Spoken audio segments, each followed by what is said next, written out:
ਘਰ ਦੀ ਹੋਣਹਾਰ ਅਤੇ ਜਵਾਨਤੀ ਦਿੱਲੀ ਦੇ ਵਿੱਚ ਨੌਕਰੀ ਕਰਦੀ ਸੀ ਅਤੇ ਲਗਾਤਾਰ ਸਵੇਰ ਦੇ ਸਮੇਂ ਕਰੀਬ 8 ਵਜੇ ਹੀ ਉਸਨੇ ਸੋਚਿਆ ਕਿ ਮੈਂ ਆਪਣੇ ਪਰਿਵਾਰਕ ਮੈਂਬਰਾਂ ਨੂੰ ਮੰਮੀ ਪਾਪਾ ਨੂੰ ਫੋਨ ਕਰ ਲਵਾਂ ਤੇ ਜਦੋਂ ਉਹ ਫੋਨ ਕਰ ਰਹੀ ਸੀ ਤਾਂ ਕੋਈ ਫੋਨ ਚੱਕ ਨਹੀਂ ਰਿਹਾ ਸੀ। ਇਸ ਘਰ ਦੇ ਵਿੱਚ ਲਗਾਤਾਰ ਫੋਨ ਵੱਜਣ ਦੀ ਆਵਾਜ਼ ਤਾਂ ਆ ਰਹੀ ਸੀ ਪਰ ਕਿਸੇ ਦੇ ਵੱਲੋਂ ਫੋਨ ਨਹੀਂ ਚੱਕਿਆ ਗਿਆ, ਜਿਸ ਦੇ ਚਲਦੇ ਹੋਏ ਇਸ ਕੁੜੀ ਦੇ ਵੱਲੋਂ ਆਪਣੇ ਗੁਆਂਢੀਆਂ ਨੂੰ ਫੋਨ ਕਰਕੇ ਕਿਹਾ ਗਿਆ ਕਿ 8:30 ਦਾ ਸਮਾਂ ਹੋ ਚੁੱਕਿਆ ਹੈ, ਮੇਰੇ ਘਰ ਦੇ ਫੋਨ ਨਹੀਂ ਚੱਕ ਰਹੇ, ਤੁਸੀਂ ਜਾ ਕੇ ਇੱਕ ਵਾਰੀ ਦੇਖੋ ਤਾਂ ਸਹੀ। ਪਰ ਜਿਵੇਂ ਹੀ ਇੱਕ ਔਰਤ ਜੋ ਕਿ ਗੁਆਂਢ ਦੇ ਵਿੱਚ ਰਹਿੰਦੀ ਸੀ ਉਹਨਾਂ ਦੇ ਘਰ ਦੇਖਣ ਦੇ ਲਈ ਜਾਂਦੀ ਹੈ ਤਾਂ ਉੱਥੇ ਪਿਤਾ ਦੇ ਵੱਲੋਂ ਜ਼ੋਰ ਦੀ ਚੀਕ ਕੇ ਕਿਹਾ ਜਾਂਦਾ ਹੈ ਕਿ ਤੂੰ ਇੱਥੋਂ ਚਲੀ ਜਾ, ਨਹੀਂ ਤਾਂ ਤੈਨੂੰ ਵੀ ਮਾਰ ਦੇਵਾਂਗੇ। ਇਹ ਦੇਖਣ ਅਤੇ ਸੁਣਨ ਤੋਂ ਬਾਅਦ ਉਹ ਗੁਆਂਢਣ ਹੈਰਾਨ ਹੋ ਗਈ। ਇਸ ਮੌਕੇ ਤੱਕ ਬਾਕੀ ਦੇ ਰਿਸ਼ਤੇਦਾਰਾਂ ਨੂੰ ਗੁਆਂਢੀਆਂ ਨੂੰ ਇਕੱਠਾ ਕਰ ਲਿਆ ਗਿਆ ਸੀ ਤੇ ਫਿਰ ਜਦੋਂ ਉਹਨਾਂ ਦੇ ਵੱਲੋਂ ਘਰ ਦੇ ਅੰਦਰ ਜਾ ਕੇ ਦੇਖਿਆ ਜਾਂਦਾ ਹੈ ਤਾਂ ਇੱਥੇ ਪਿਤਾ ਦੇ ਹੱਥ ਖੂਨ ਦੇ ਨਾਲ ਲਿਬੜੇ ਹੋਏ ਸੀ ਅਤੇ ਇਸ ਘਰ ਦੇ ਵਿੱਚ ਹੁਣ 3 ਮ੍ਰਿਤਕ ਹੋਏ ਸੀ। ਇੱਕ ਪਿਤਾ ਜਿਨ੍ਹਾਂ ਦੀ ਉਮਰ ਕਰੀਬ 62 ਸਾਲ ਦੀ ਹੈ, ਉਹਨਾਂ ਨੇ ਆਪਣੀ ਹੀ ਪਤਨੀ ਸਰੀਤਾ ਸਿੰਘ, ਆਪਣੇ ਪੁੱਤ ਰਵਿਸ਼ੇਕ ਸਿੰਘ ਅਤੇ ਸੁਪ੍ਰਿਆ ਸਿੰਘ, ਉਹਨਾਂ ਦੀ ਧੀ ਸੀ ਜਿਹੜੀ ਜਿਹਦਾ ਹੁਣੇ ਹੀ 6 ਮਹੀਨੇ ਪਹਿਲਾਂ ਵਿਆਹ ਹੋਇਆ ਸੀ, ਉਸ ਨੂੰ ਮਾਰ ਮੁਕਾਇਆ ਸੀ। ਤਿੰਨਾਂ ਦੀਆਂ ਮ੍ਰਿਤਕ ਦੇਹਾਂ ਘਰ ਦੇ ਵਿੱਚ ਪਈਆਂ ਸੀ ਅਤੇ ਇਸ ਤੋਂ ਵੀ ਜ਼ਿਆਦਾ ਖੌਫਨਾਕ ਅਤੇ ਦੁੱਖ ਦੇਣ ਵਾਲੀ ਗੱਲ ਇਹ ਸੀ ਕਿ ਇਹ ਕੁੜੀ ਗਰਭਵਤੀ ਸੀ। ਆਪਣੇ ਪੇਕੇ ਪਰਿਵਾਰ ਦੇ ਵਿੱਚ ਰਹਿਣ ਦੇ ਲਈ ਆਈ ਹੋਈ ਸੀ ਤੇ ਜਦੋਂ ਆਂਢੀਆਂ ਗੁਆਂਢੀਆਂ ਨੂੰ ਪਤਾ ਲੱਗਿਆ ਕਿ ਪਿਓ ਦੇ ਵੱਲੋਂ ਹੀ ਆਪਣੀ ਗਰਭਵਤੀ ਧੀ ਨੂੰ ਮਾਰ ਦਿੱਤਾ ਗਿਆ ਤਾਂ ਉਹਨਾਂ ਦਾ ਕਹਿਣਾ ਸੀ ਕਿ ਹੁਣ ਕੁੜੀਆਂ ਵੀ ਆਪਣੇ ਘਰ ਆਉਣ ਤੋਂ ਪਹਿਲਾਂ ਸੋਚਣਗੀਆਂ ਕਿ ਅਸੀਂ ਆਪਣੇ ਮਾਪਿਆਂ ਦੇ ਕੋਲ ਚੱਲੀਏ, ਉੱਥੇ ਜਾਣਾ ਨਹੀਂ ਚਾਹੀਦਾ ਜਾਂ ਫਿਰ ਅੱਜ ਕੱਲ੍ਹ ਕਿਸੇ ਦੇ ਉੱਪਰ ਵੀ ਭਰੋਸਾ ਕਰਨਾ ਬੇहद ਹੀ ਖਤਰਨਾਕ ਹੋ ਚੁੱਕਿਆ ਹੈ। ਹਰੇਕ ਦੀ ਮਾਨਸਿਕ ਸਥਿਤੀ ਕਹਿ ਲਵੋ ਤੁਸੀਂ ਜਾਂ ਫਿਰ ਰਿਸ਼ਤਿਆਂ ਦੇ ਵਿੱਚ ਅਣਬਣ ਅਤੇ ਗੁੱਸਾ ਕਹਿ ਲਵੋ ਇੰਨਾ ਜ਼ਿਆਦਾ ਵੱਧ ਚੁੱਕਿਆ ਕਿ ਕੋਈ ਕਿਸੇ ਦੀ ਪਰਵਾਹ ਨਹੀਂ ਕਰਦਾ, ਨਾ ਹੀ ਉਹ ਆਪਣੀ ਜ਼ਿੰਦਗੀ ਨੂੰ ਜਿਉਣਾ ਜਾਣਦੇ ਨੇ ਤੇ ਨਾ ਹੀ ਕਿਸੇ ਦੂਸਰੇ ਨੂੰ ਜਿਉਣ ਜੋਗਾ ਹੀ ਛੱਡਦੇ ਨੇ। ਇੱਥੇ ਇੱਕ ਪਿਤਾ ਨੇ ਆਪਣੇ ਹੱਥਾਂ ਦੇ ਨਾਲ ਜਵਾਨ ਧੀਆਂ ਪੁੱਤਾਂ ਨੂੰ ਤੇ ਪਤਨੀ ਨੂੰ ਮਾਰ ਮੁਕਾਇਆ, ਜਿਸ ਤੋਂ ਬਾਅਦ ਜਦੋਂ ਪੁਲਿਸ ਉਹਨਾਂ ਦੇ ਕੋਲ ਪਹੁੰਚਦੀ ਹੈ, ਹਾਲਾਂਕਿ ਇਹ ਵੀ ਜਾਣਕਾਰੀ ਸਾਹਮਣੇ ਆ ਰਹੀ ਹੈ ਕਿ ਪੁਲਿਸ ਨੂੰ ਜਾਣਕਾਰੀ ਇਸ ਪਿਤਾ ਦੇ ਵੱਲੋਂ ਖੁਦ ਹੀ ਦਿੱਤੀ ਗਈ ਸੀ, ਸਰੈਂਡਰ ਕਰ ਦਿੱਤਾ ਗਿਆ ਸੀ ਅਤੇ ਜਦੋਂ ਪੁੱਛਿਆ ਗਿਆ ਕਿ ਇਸ ਦੇ ਪਿੱਛੇ ਦਾ ਕਾਰਨ ਕੀ ਹੈ ਤਾਂ ਉਹਨਾਂ ਨੇ ਕੋਈ ਜਵਾਬ ਨਹੀਂ ਦਿੱਤਾ ਅਤੇ ਫਿਰ ਪੁਲਿਸ ਦੇ ਵੱਲੋਂ ਪਿਤਾ ਦਾ ਫੋਨ ਮੰਗਿਆ ਜਾਂਦਾ ਹੈ ਪਰ ਉਹ ਆਪਣਾ ਫੋਨ ਦੇਣ ਤੋਂ ਵੀ ਇਨਕਾਰ ਕਰ ਦਿੰਦੇ ਹਨ। ਇਸ ਪਿਤਾ ਦਾ ਨਾਮ ਰਵਿੰਦਰ ਪ੍ਰਸ਼ਾਦ ਸਿੰਘ ਹੈ, ਜਿਨ੍ਹਾਂ ਨੇ ਕਿ ਆਪਣੇ ਹੀ ਟੱਬਰ ਨੂੰ ਆਪਣੇ ਹੱਥਾਂ ਦੇ ਨਾਲ ਖਤਮ ਕਰ ਦਿੱਤਾ। ਦਿਲ ਨੂੰ ਦਹਿਲਾਉਣ ਵਾਲੀ ਇਹ ਘਟਨਾ ਸਾਹਮਣੇ ਆਉਣ ਤੋਂ ਬਾਅਦ ਆਂਢ ਗੁਆਂਢ ਦੇ ਲੋਕ ਹੈਰਾਨ ਸੀ। ਪੂਰੇ ਮੁਹੱਲੇ ਦੇ ਵਿੱਚ ਸन्नाटा ਛਾ ਚੁੱਕਿਆ। ਉਹਨਾਂ ਦਾ ਜਵਾਈ ਵੀ ਮੌਕੇ ਤੇ ਪਹੁੰਚਿਆ, ਜਿਨ੍ਹਾਂ ਦਾ ਕਹਿਣਾ ਸੀ ਕਿ ਮੇਰਾ ਬੱਚਾ ਮੇਰੀ ਪਤਨੀ ਦੀ ਕੋਖ ਦੇ ਵਿੱਚ ਪਲ ਰਿਹਾ ਸੀ, ਉਸ ਨੂੰ ਅਤੇ ਮੇਰੀ ਪਤਨੀ ਨੂੰ ਮੇਰੇ ਹੀ ਸਹੁਰੇ ਦੇ ਵੱਲੋਂ ਮਾਰ ਦਿੱਤਾ ਜਾਣਾ ਮੈਂ ਕਦੇ ਵੀ ਨਹੀਂ ਜਾਣਦਾ ਸੀ। ਬੜੀ ਹੀ ਦੁਖਦ ਘਟਨਾ ਵਾਪਰੀ ਹੈ ਜਿੱਥੇ ਇੱਕ ਪਿਤਾ ਨੇ ਆਪਣੇ ਟੱਬਰ ਨੂੰ ਖਤਮ ਕੀਤਾ, ਪਰ ਖਤਮ ਕਰਨ ਦਾ ਕਾਰਨ ਕੀ ਸੀ ਇਹ ਹੁਣ ਤੱਕ ਵੀ ਸਾਹਮਣੇ ਨਹੀਂ ਆ ਪਾਇਆ। ਪੁਲਿਸ ਦਾ ਕਹਿਣਾ ਹੈ ਕਿ ਜਾਂਚ ਪੜਤਾਲ ਜਾਰੀ ਹੈ। ਮਾਨਸਿਕ ਤਣਾਅ ਦੀ ਗੱਲ ਫਿਲਹਾਲ ਆਖੀ ਜਾ ਰਹੀ ਹੈ, ਪਰ ਹਰ ਇੱਕ ਘਟਨਾ ਦੇ ਵਿੱਚ ਇਹ ਕੁਝ ਹੋਣਾ ਜਿੱਥੇ ਇੱਕ ਪਿਤਾ ਦੇ ਵੱਲੋਂ ਆਪਣੇ ਹੀ ਪਰਿਵਾਰ ਨੂੰ ਖਤਮ ਕੀਤਾ ਗਿਆ। ਹੁਣ ਮੁੰਡਾ ਵੀ ਇੱਥੇ ਜਵਾਨ ਸੀ, ਧੀ ਵੀ ਜਵਾਨ ਸੀ, ਪਤਨੀ ਵੀ ਹੱਟੀ ਕੱਟੀ ਸੀ, ਪਰ ਇੱਕ ਇੱਕ ਕਰਕੇ ਕਿਸ ਤਰੀਕੇ ਦੇ ਨਾਲ ਇਸ ਪਤੀ ਨੇ ਆਪਣੇ ਪੂਰੇ ਟੱਬਰ ਨੂੰ ਖਤਮ ਕੀਤਾ ਹੋਇਆ ਹੈ। ਸਵੇਰੇ ਤੜਕਸਾਰ 6 ਵਜੇ ਉਸਨੇ ਇਸ ਮਾੜੀ ਘਟਨਾ ਨੂੰ ਅੰਜਾਮ ਦਿੱਤਾ। 8-8:30 ਵਜੇ ਤੱਕ ਰੌਲਾ ਪੈ ਗਿਆ ਜਦੋਂ ਧੀ ਦੇ ਵੱਲੋਂ ਫੋਨ ਕੀਤਾ ਗਿਆ। ਉਹ ਧੀ ਜਿਹੜੀ ਕਿ ਦਿੱਲੀ ਦੇ ਵਿੱਚ ਨੌਕਰੀ ਕਰਦੀ ਹੈ, ਹੁਣ ਇਸ ਘਰ ਦੇ ਵਿੱਚ ਹੀ ਧੀ ਅਤੇ ਉਸਦਾ ਇੱਕ ਭਰਾ ਹੀ ਬਾਕੀ ਰਹਿ ਗਏ ਨੇ, ਉਹ ਵੀ ਇਸ ਕਰਕੇ ਕਿਉਂਕਿ ਇਹ ਦੋਵੇਂ ਜਾਣੇ ਘਰ ਦੇ ਵਿੱਚ ਨਹੀਂ ਰਹਿ ਰਹੇ ਅਤੇ ਵੱਖ-ਵੱਖ ਥਾਵਾਂ ਤੇ ਨੌਕਰੀਆਂ ਕਰ ਰਹੇ ਸੀ। ਜਮਸ਼ੇਦਪੁਰ ਦੀ ਇਹ ਸਾਰੀ ਘਟਨਾ ਹੈ ਜਿਹਦੇ ਸਾਹਮਣੇ ਆਉਣ ਤੋਂ ਬਾਅਦ ਹੁਣ ਪੁਲਿਸ ਜਾਂਚ ਪੜਤਾਲ ਦੇ ਵਿੱਚ जुट चुकी है। रिटायर्ड जो है कर्मचारी और रिटायर होने के बाद थोड़ा मानसिक रूप से स्वस्थ नहीं है और जिसकी वजह से अब पारिवारिक विवाद है, क्या है ये पता नहीं चल पाया, पर इन्होंने अपने प्रेग्नेंट बच्ची का, अपने बेटे का, अपनी पत्नी का बेरहमी से और अभी भी बैठा हुआ है और प्रशासन के पूछने पर ये कह रहा है कि गलती से हो गया। मतलब समाज में ऐसे लोगों के लिए जगह होनी ही नहीं चाहिए। अगर हिंसा ही समाधान बन जाए तो फिर समाज किस ओर जा रहा है। क्या तो देखिए तीनों पड़ा हुआ है कि इसको मारे हुए इधर, एक बेटा को इधर मारे हैं, बेटा बाएं दाहिने करवट सोया हुआ था उसको मारे हैं और बेटी बाएं करवट सोई है उसको मारे हैं और वाइफ को किचन में मारे हैं। बताया जा रहा है कि बेटी प्रेग्नेंट हाँ, इस कारण अभी नहीं बता सकते, ये तो वो इनकी उम्र क्या होगी? किनके? रविंद्र जी। 62 साल आसपास होगा। बाप तो अपना बेटी बच्चों का सुरक्षित के लिए ही सोचते हैं, लेकिन आज के डेट में देख रहे हैं सब जगह बाप बेटी को दे रहा, बेटा को दे रहा, बीवी को कर दे रहा है। अभी सूचना मिली थी, सुबह 6 बजे की घटना है।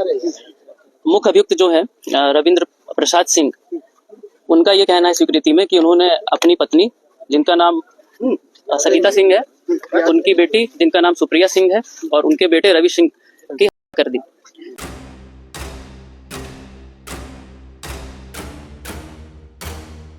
ਘਰ ਦੀ ਹੋਣਹਾਰ ਅਤੇ ਜਵਾਨਤੀ ਦਿੱਲੀ ਦੇ ਵਿੱਚ ਨੌਕਰੀ ਕਰਦੀ ਸੀ ਅਤੇ ਲਗਾਤਾਰ ਸਵੇਰ ਦੇ ਸਮੇਂ ਕਰੀਬ 8 ਵਜੇ ਹੀ ਉਸਨੇ ਸੋਚਿਆ ਕਿ ਮੈਂ ਆਪਣੇ ਪਰਿਵਾਰਕ ਮੈਂਬਰਾਂ ਨੂੰ, ਮੰਮੀ ਪਾਪਾ ਨੂੰ ਫੋਨ ਕਰ ਲਵਾਂ ਤੇ ਜਦੋਂ ਉਹ ਫੋਨ ਕਰ ਰਹੀ ਸੀ ਤਾਂ ਕੋਈ ਫੋਨ ਚੱਕ ਨਹੀਂ ਰਿਹਾ ਸੀ। ਇਸ ਘਰ ਦੇ ਵਿੱਚ ਲਗਾਤਾਰ ਫੋਨ ਵੱਜਣ ਦੀ ਆਵਾਜ਼ ਤਾਂ ਆ ਰਹੀ ਸੀ ਪਰ ਕਿਸੇ ਦੇ ਵੱਲੋਂ ਫੋਨ ਨਹੀਂ ਚੱਕਿਆ ਗਿਆ, ਜਿਸ ਦੇ ਚਲਦੇ ਹੋਏ ਇਸ ਕੁੜੀ ਦੇ ਵੱਲੋਂ ਆਪਣੇ ਗੁਆਂਢੀਆਂ ਨੂੰ ਫੋਨ ਕਰਕੇ ਕਿਹਾ ਗਿਆ ਕਿ 8:30 ਦਾ ਸਮਾਂ ਹੋ ਚੁੱਕਿਆ ਹੈ, ਮੇਰੇ ਘਰ ਦੇ ਫੋਨ ਨਹੀਂ ਚੱਕ ਰਹੇ, ਤੁਸੀਂ ਜਾ ਕੇ ਇੱਕ ਵਾਰੀ ਦੇਖੋ ਤਾਂ ਸਹੀ। ਪਰ ਜਿਵੇਂ ਹੀ ਇੱਕ ਔਰਤ ਜੋ ਕਿ ਗੁਆਂਢ ਦੇ ਵਿੱਚ ਰਹਿੰਦੀ ਸੀ ਉਹਨਾਂ ਦੇ ਘਰ ਦੇਖਣ ਦੇ ਲਈ ਜਾਂਦੀ ਹੈ ਤਾਂ ਉੱਥੇ ਪਿਤਾ ਦੇ ਵੱਲੋਂ ਜ਼ੋਰ ਦੀ ਚੀਕ ਕੇ ਕਿਹਾ ਜਾਂਦਾ ਹੈ ਕਿ ਤੂੰ ਇੱਥੋਂ ਚਲੀ ਜਾ, ਨਹੀਂ ਤਾਂ ਤੈਨੂੰ ਵੀ ਮਾਰ ਦੇਵਾਂਗੇ। ਇਹ ਦੇਖਣ ਅਤੇ ਸੁਣਨ ਤੋਂ ਬਾਅਦ ਉਹ ਗੁਆਂਢਣ ਹੈਰਾਨ ਹੋ ਗਈ। ਇਸ ਮੌਕੇ ਤੱਕ ਬਾਕੀ ਦੇ ਰਿਸ਼ਤੇਦਾਰਾਂ ਨੂੰ, ਗੁਆਂਢੀਆਂ ਨੂੰ ਇਕੱਠਾ ਕਰ ਲਿਆ ਗਿਆ ਸੀ ਤੇ ਫਿਰ ਜਦੋਂ ਉਹਨਾਂ ਦੇ ਵੱਲੋਂ ਘਰ ਦੇ ਅੰਦਰ ਜਾ ਕੇ ਦੇਖਿਆ ਜਾਂਦਾ ਹੈ ਤਾਂ ਇੱਥੇ ਪਿਤਾ ਦੇ ਹੱਥ ਖੂਨ ਦੇ ਨਾਲ ਲਿਬੜੇ ਹੋਏ ਸੀ ਅਤੇ ਇਸ ਘਰ ਦੇ ਵਿੱਚ ਹੁਣ 3 ਮ੍ਰਿਤਕ ਵੀ ਸੀ। ਇੱਕ ਪਿਤਾ ਜਿਨ੍ਹਾਂ ਦੀ ਉਮਰ ਕਰੀਬ 62 ਸਾਲ ਦੀ ਹੈ, ਉਹਨਾਂ ਨੇ ਆਪਣੀ ਹੀ ਪਤਨੀ ਸਰਿਤਾ ਸਿੰਘ, ਆਪਣੇ ਪੁੱਤ ਰਵਿਸ਼ੇਕ ਸਿੰਘ ਅਤੇ ਸੁਪ੍ਰਿਆ ਸਿੰਘ, ਉਹਨਾਂ ਦੀ ਧੀ ਸੀ ਜਿਹੜੀ ਜਿਹਦਾ ਹੁਣੇ ਹੀ 6 ਮਹੀਨੇ ਪਹਿਲਾਂ ਵਿਆਹ ਹੋਇਆ ਸੀ, ਉਸ ਨੂੰ ਮਾਰ ਮੁਕਾਇਆ ਸੀ। ਤਿੰਨਾਂ ਦੀਆਂ ਮ੍ਰਿਤਕ ਦੇਹਾਂ ਘਰ ਦੇ ਵਿੱਚ ਪਈਆਂ ਸੀ ਅਤੇ ਇਸ ਤੋਂ ਵੀ ਜ਼ਿਆਦਾ ਖੌਫਨਾਕ ਅਤੇ ਦੁੱਖ ਦੇਣ ਵਾਲੀ ਗੱਲ ਇਹ ਸੀ ਕਿ ਇਹ ਕੁੜੀ ਗਰਭਵਤੀ ਸੀ। ਆਪਣੇ ਪੇਕੇ ਪਰਿਵਾਰ ਦੇ ਵਿੱਚ ਰਹਿਣ ਦੇ ਲਈ ਆਈ ਹੋਈ ਸੀ ਅਤੇ ਜਦੋਂ ਆਂਢੀਆਂ ਗੁਆਂਢੀਆਂ ਨੂੰ ਪਤਾ ਲੱਗਿਆ ਕਿ ਪਿਓ ਦੇ ਵੱਲੋਂ ਹੀ ਆਪਣੀ ਗਰਭਵਤੀ ਧੀ ਨੂੰ ਮਾਰ ਦਿੱਤਾ ਗਿਆ ਤਾਂ ਉਹਨਾਂ ਦਾ ਕਹਿਣਾ ਸੀ ਕਿ ਹੁਣ ਕੁੜੀਆਂ ਵੀ ਆਪਣੇ ਘਰ ਆਉਣ ਤੋਂ ਪਹਿਲਾਂ ਸੋਚਣਗੀਆਂ ਕਿ ਅਸੀਂ ਆਪਣੇ ਮਾਪਿਓ ਦੇ ਕੋਲ ਚੱਲੀਏ, ਉੱਥੇ ਜਾਣਾ ਨਹੀਂ ਚਾਹੀਦਾ ਜਾਂ ਫਿਰ ਅੱਜ ਕੱਲ੍ਹ ਕਿਸੇ ਦੇ ਉੱਪਰ ਵੀ ਭਰੋਸਾ ਕਰਨਾ ਬੇहद ਹੀ ਖਤਰਨਾਕ ਹੋ ਚੁੱਕਿਆ ਹੈ। ਹਰੇਕ ਦੀ ਮਾਨਸਿਕ ਸਥਿਤੀ ਕਹਿ ਲਵੋ ਤੁਸੀਂ ਜਾਂ ਫਿਰ ਰਿਸ਼ਤਿਆਂ ਦੇ ਵਿੱਚ ਅਣਬਣ ਅਤੇ ਗੁੱਸਾ ਕਹਿ ਲਵੋ ਇੰਨਾ ਜ਼ਿਆਦਾ ਵੱਧ ਚੁੱਕਿਆ ਕਿ ਕੋਈ ਕਿਸੇ ਦੀ ਪਰਵਾਹ ਨਹੀਂ ਕਰਦਾ, ਨਾ ਹੀ ਉਹ ਆਪਣੀ ਜ਼ਿੰਦਗੀ ਨੂੰ ਜਿਉਣਾ ਜਾਣਦੇ ਨੇ ਤੇ ਨਾ ਹੀ ਕਿਸੇ ਦੂਸਰੇ ਨੂੰ ਜਿਉਣ ਜੋਗਾ ਹੀ ਛੱਡਦੇ ਨੇ। ਇੱਥੇ ਇੱਕ ਪਿਤਾ ਨੇ ਆਪਣੇ ਹੱਥਾਂ ਦੇ ਨਾਲ ਜਵਾਨ ਧੀਆਂ ਪੁੱਤਾਂ ਨੂੰ ਤੇ ਪਤਨੀ ਨੂੰ ਮਾਰ ਮੁਕਾਇਆ, ਜਿਸ ਤੋਂ ਬਾਅਦ ਜਦੋਂ ਪੁਲਿਸ ਉਹਨਾਂ ਦੇ ਕੋਲ ਪਹੁੰਚਦੀ ਹੈ, ਹਾਲਾਂਕਿ ਇਹ ਵੀ ਜਾਣਕਾਰੀ ਸਾਹਮਣੇ ਆ ਰਹੀ ਹੈ ਕਿ ਪੁਲਿਸ ਨੂੰ ਜਾਣਕਾਰੀ ਇਸ ਪਿਤਾ ਦੇ ਵੱਲੋਂ ਖੁਦ ਹੀ ਦਿੱਤੀ ਗਈ ਸੀ, ਸਰੈਂਡਰ ਕਰ ਦਿੱਤਾ ਗਿਆ ਸੀ ਅਤੇ ਜਦੋਂ ਪੁੱਛਿਆ ਗਿਆ ਕਿ ਇਸ ਦੇ ਪਿੱਛੇ ਦਾ ਕਾਰਨ ਕੀ ਹੈ ਤਾਂ ਉਹਨਾਂ ਨੇ ਕੋਈ ਜਵਾਬ ਨਹੀਂ ਦਿੱਤਾ ਅਤੇ ਫਿਰ ਪੁਲਿਸ ਦੇ ਵੱਲੋਂ ਪਿਤਾ ਦਾ ਫੋਨ ਮੰਗਿਆ ਜਾਂਦਾ ਹੈ ਪਰ ਉਹ ਆਪਣਾ ਫੋਨ ਦੇਣ ਤੋਂ ਵੀ ਇਨਕਾਰ ਕਰ ਦਿੰਦੇ ਹਨ। ਇਸ ਪਿਤਾ ਦਾ ਨਾਮ ਰਵਿੰਦਰ ਪ੍ਰਸਾਦ ਸਿੰਘ ਹੈ, ਜਿਨ੍ਹਾਂ ਨੇ ਕਿ ਆਪਣੇ ਹੀ ਟੱਬਰ ਨੂੰ ਆਪਣੇ ਹੱਥਾਂ ਦੇ ਨਾਲ ਖਤਮ ਕਰ ਦਿੱਤਾ। ਦਿਲ ਨੂੰ ਦਹਿਲਾਉਣ ਵਾਲੀ ਇਹ ਘਟਨਾ ਸਾਹਮਣੇ ਆਉਣ ਤੋਂ ਬਾਅਦ ਆਂਢ ਗੁਆਂਢ ਦੇ ਲੋਕ ਹੈਰਾਨ ਸੀ। ਪੂਰੇ ਮੁਹੱਲੇ ਦੇ ਵਿੱਚ ਸन्नाटा ਛਾ ਚੁੱਕਿਆ ਹੈ। ਉਹਨਾਂ ਦਾ ਜਵਾਈ ਵੀ ਮੌਕੇ ਤੇ ਪਹੁੰਚਿਆ, ਜਿਨ੍ਹਾਂ ਦਾ ਕਹਿਣਾ ਸੀ ਕਿ ਮੇਰਾ ਬੱਚਾ ਮੇਰੀ ਪਤਨੀ ਦੀ ਕੋਖ ਦੇ ਵਿੱਚ ਪਲ ਰਿਹਾ ਸੀ, ਉਸ ਨੂੰ ਅਤੇ ਮੇਰੀ ਪਤਨੀ ਨੂੰ ਮੇਰੇ ਹੀ ਸਹੁਰੇ ਦੇ ਵੱਲੋਂ ਮਾਰ ਦਿੱਤਾ ਜਾਣਾ ਮੈਂ ਕਦੇ ਵੀ ਨਹੀਂ ਜਾਣਦਾ ਸੀ। ਬੜੀ ਹੀ ਦੁਖਦ ਘਟਨਾ ਵਾਪਰੀ ਹੈ ਜਿੱਥੇ ਇੱਕ ਪਿਤਾ ਨੇ ਆਪਣੇ ਟੱਬਰ ਨੂੰ ਖਤਮ ਕੀਤਾ, ਪਰ ਖਤਮ ਕਰਨ ਦਾ ਕਾਰਨ ਕੀ ਸੀ ਇਹ ਹੁਣ ਤੱਕ ਵੀ ਸਾਹਮਣੇ ਨਹੀਂ ਆ ਪਾਇਆ। ਪੁਲਿਸ ਦਾ ਕਹਿਣਾ ਹੈ ਕਿ ਜਾਂਚ ਪੜਤਾਲ ਜਾਰੀ ਹੈ। ਮਾਨਸਿਕ ਤਣਾਅ ਦੀ ਗੱਲ ਫਿਲਹਾਲ ਆਖੀ ਜਾ ਰਹੀ ਹੈ, ਪਰ ਹਰ ਇੱਕ ਘਟਨਾ ਦੇ ਵਿੱਚ ਇਹ ਕੁਝ ਹੋਣਾ ਜਿੱਥੇ ਇੱਕ ਪਿਤਾ ਦੇ ਵੱਲੋਂ ਆਪਣੇ ਹੀ ਪਰਿਵਾਰ ਨੂੰ ਖਤਮ ਕੀਤਾ ਗਿਆ। ਹੁਣ ਮੁੰਡਾ ਵੀ ਇੱਥੇ ਜਵਾਨ ਸੀ, ਧੀ ਵੀ ਜਵਾਨ ਸੀ, ਪਤਨੀ ਵੀ ਹੱਟੀ ਕੱਟੀ ਸੀ, ਪਰ ਇੱਕ ਇੱਕ ਕਰਕੇ ਕਿਸ ਤਰੀਕੇ ਦੇ ਨਾਲ ਇਸ ਪਤੀ ਨੇ ਆਪਣੇ ਪੂਰੇ ਟੱਬਰ ਨੂੰ ਖਤਮ ਕੀਤਾ ਹੋਇਆ ਹੈ। ਸਵੇਰੇ ਤੜਕਸਾਰ 6 ਵਜੇ ਉਸਨੇ ਇਸ ਮਾੜੀ ਘਟਨਾ ਨੂੰ ਅੰਜਾਮ ਦਿੱਤਾ। 8:30 ਵਜੇ ਤੱਕ ਰੌਲਾ ਪੈ ਗਿਆ ਜਦੋਂ ਧੀ ਦੇ ਵੱਲੋਂ ਫੋਨ ਕੀਤਾ ਗਿਆ। ਉਹ ਧੀ ਜਿਹੜੀ ਕਿ ਦਿੱਲੀ ਦੇ ਵਿੱਚ ਨੌਕਰੀ ਕਰਦੀ ਹੈ, ਹੁਣ ਇਸ ਘਰ ਦੇ ਵਿੱਚ ਹੀ ਧੀ ਅਤੇ ਉਸਦਾ ਇੱਕ ਭਰਾ ਹੀ ਬਾਕੀ ਰਹਿ ਗਏ ਨੇ, ਉਹ ਵੀ ਇਸ ਕਰਕੇ ਕਿਉਂਕਿ ਇਹ ਦੋਵੇਂ ਜਾਣੇ ਘਰ ਦੇ ਵਿੱਚ ਨਹੀਂ ਰਹਿ ਰਹੇ ਅਤੇ ਵੱਖ-ਵੱਖ ਥਾਵਾਂ ਤੇ ਨੌਕਰੀਆਂ ਕਰ ਰਹੇ ਸੀ।